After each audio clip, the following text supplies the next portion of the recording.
Le corps humain est capable de faire des choses qui semblent impossibles. Il peut supporter la force de 12 atmosphères de pression, une force qui écraserait la plupart des choses.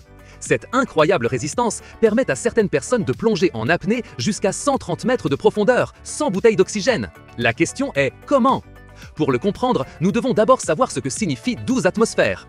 Une atmosphère est la pression que l'air exerce sur nous ici, à la surface. C'est comme si une colonne d'air de plusieurs kilomètres de haut nous poussait. 12 atmosphères signifie que le corps supporte 12 fois cette pression. Pour vous donner une idée, c'est comme si une petite voiture de 1200 kg était posée sur chaque mètre carré de votre corps. À 130 mètres sous l'eau, la pression est immense. Normalement, les poumons remplis d'air se comprimeraient jusqu'à la taille d'une balle de tennis. Comment notre corps empêche-t-il cela d'arriver ? Le secret réside dans une astuce très ancienne que le corps humain a conservée de ses ancêtres, partagée avec des mammifères marins comme les dauphins et les phoques. On l'appelle le réflexe d'immersion. Ce réflexe s'active lorsque le visage entre en contact avec de l'eau froide. Instantanément, 3 choses étonnantes se produisent. Premièrement, le cœur commence à battre beaucoup plus lentement. Au lieu de 70 ou 80 battements par minute, il peut descendre à 30 ou même moins. Cela aide l'oxygène à durer plus longtemps. Deuxièmement, les vaisseaux sanguins qui irriguent les mains et les pieds se ferment. Le sang cesse d'aller vers ces parties du corps qui ne sont pas vitales à ce moment-là. Cela concentre le sang dans les organes les plus importants. Et troisièmement, et c'est la clé, il se produit un déplacement de sang. Imaginez que votre corps est une éponge. Lorsque vous vous immergez, la pression de l'eau comprime l'air de vos poumons.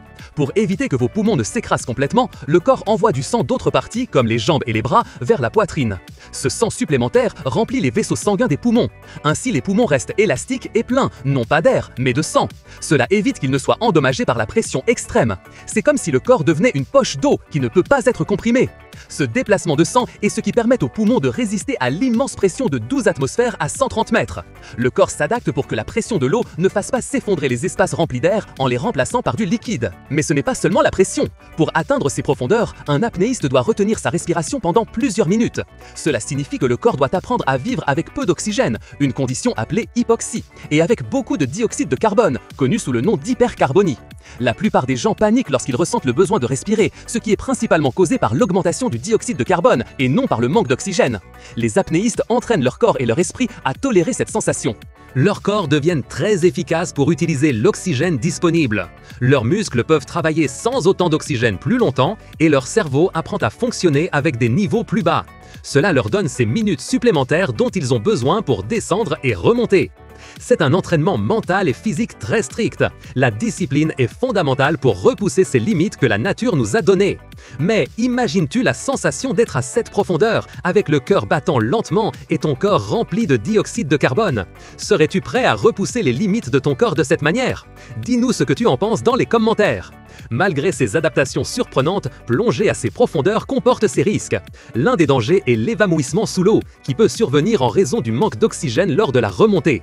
Un autre risque est la narcose à l'azote, où l'azote dans le sang devient toxique sous la haute pression et fait que le plongeur se sente comme s'il était ivre ou confus. Cela peut entraîner de mauvaises décisions et des accidents. Et si la remontée est trop rapide, la maladie de décompression peut survenir. Cela se produit lorsque l'azote dissous dans le sang forme des bulles dangereuses, comme celle d'une boisson gazeuse à l'ouverture, qui peuvent endommager les tissus. C'est pourquoi chaque immersion à 130 mètres et chaque résistance à 12 atmosphères est une épreuve extrême.